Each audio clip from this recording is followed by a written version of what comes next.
menghormati juga mengenal jasa Pusno kepada saya.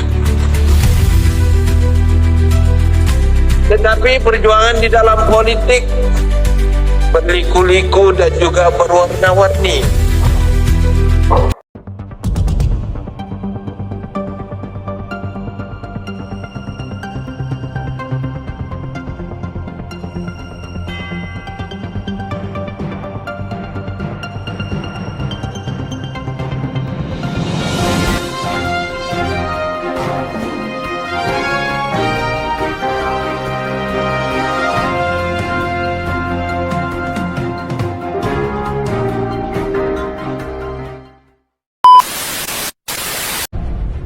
Marilah kita semarakkan semangat juang, perkukuhkan jentera pati dan mantapkan perpaduan demi memastikan gagasan rakyat terus padu dan jitu.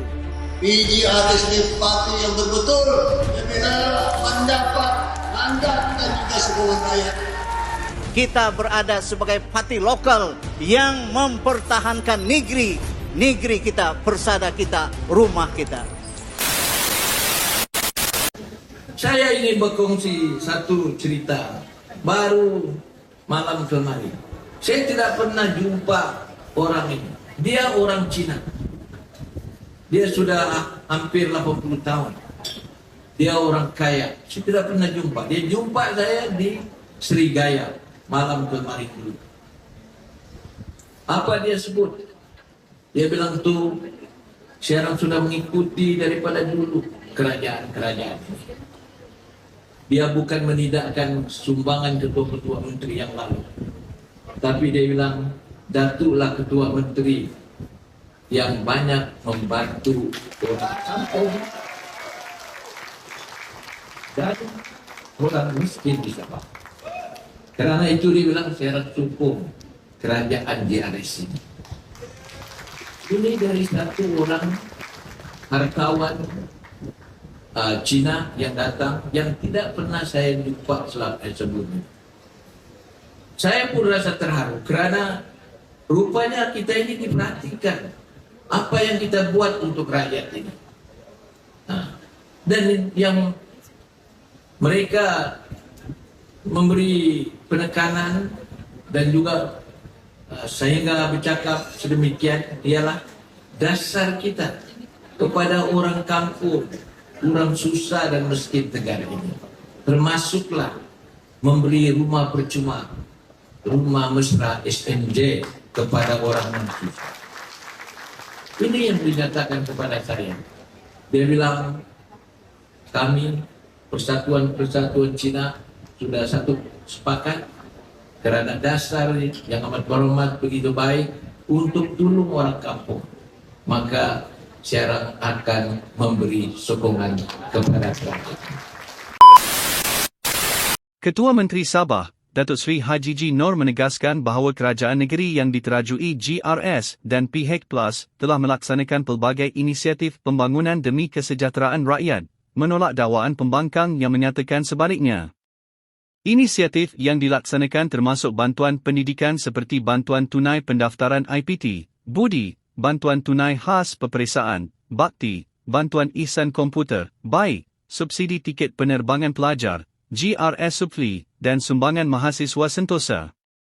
Selain itu, kerajaan juga membina 3,000 unit rumah mesra SMJ, memperkenalkan program sentuhan kasih rakyat, Syukur, yang memberi bantuan tunai 300 RM sebulan kepada keluarga miskin, serta melaksanakan projek bekalan air dan elektrik seperti projek hidroelektrik Ulu Padas. Projek pembangunan infrastruktur lain termasuk lebuh raya Pan Borneo Sabah yang kini mencapai 81.7% siap. Bagi daerah Seoul, projek pembangunan merangkumi pembinaan jalan berturap, sekolah, klinik kesihatan, pencawang elektrik, dan perumahan SMJ. Kerajaan juga merancang pembinaan kompleks sukan, hospital, balai polis, dan memperbesar klinik kesihatan Seoul. Haji G menegaskan bahawa semua usaha ini mencerminkan komitmen kerajaan untuk membawa kemajuan yang lebih teratur dan saksama di Sabah.